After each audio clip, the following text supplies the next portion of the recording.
Bài hát Suta ngậm ngùi.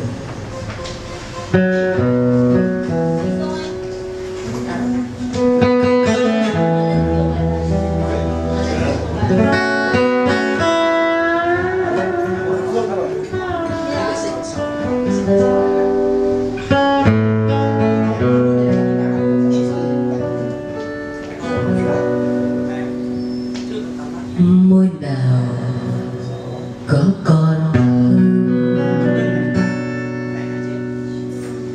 sao ta với cuộc tình,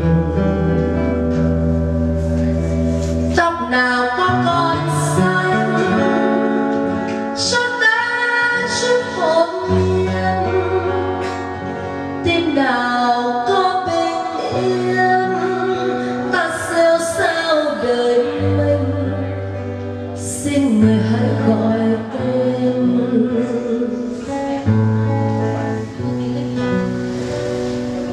Khi tình đã vội quên tin lặng trên đường mòn, trên dòng hoa buồn tiên con trên những lặng thầm. Khi về trong mùa đông tay song rêu muộn màng, thôi chờ những dạng đông. Xin chờ những dạng đông đời sao im vắng, như đồng lúa gặt xong, như rừng núi bỏ hoang. Người về soi bóng mình giữa tường trắng lặng câm.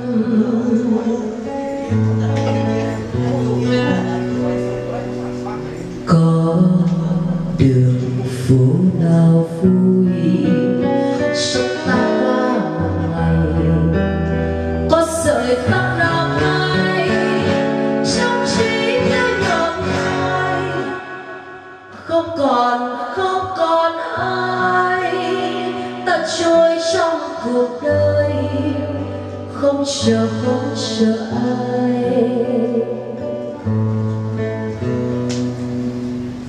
Em về hãy về đi, ta phiêu du một đời, hương trầm có còn đây, em hát những trường này.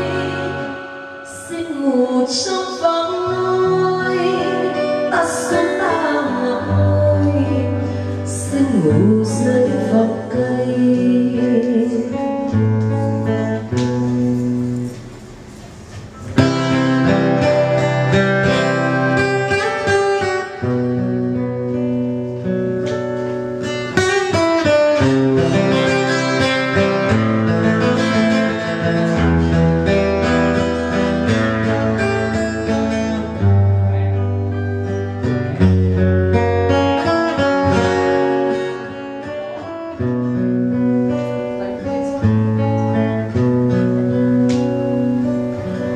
Xin chờ những dạng đông đời sao yên vắng, như đồng lúa gặt xong, như rừng núi bỏ hoang.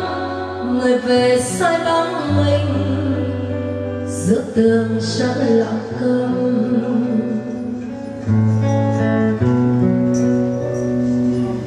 Có đường phố nào vui sống ta qua một ngày, có sợi tóc nào hay trong trí nhớ nhộn nhịp, không còn ai ta trôi trong cuộc đời, không chờ ai. Em về hãy về đi, ta phiêu du một đời, hương trầm không còn đây, tôi hát những trường này. Xin ngủ trong vòng nôi, ta xuống ta ngồi, xin ngủ dưới vòng cây. Xin ngủ trong vòng nôi, ta xuống ta ngồi, ngủ dưới vỏ cây, xin ngủ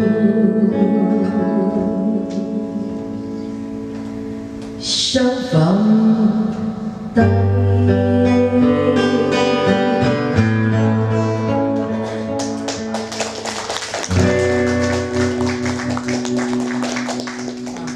Vâng, xin cảm ơn quý vị rất nhiều.